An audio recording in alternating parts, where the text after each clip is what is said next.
Sunog sa Valenzuela. Yan.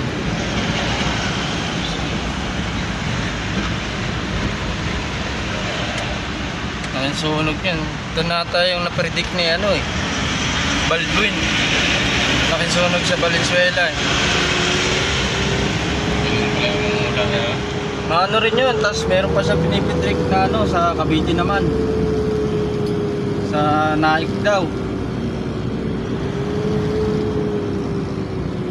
Ayun yung lakas ng bubugar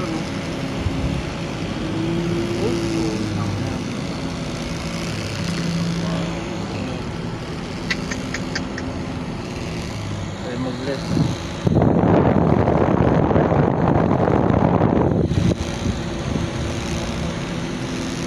Gulong? Ay, ano na? Oo nga, tarong na yun. Ano nga dyan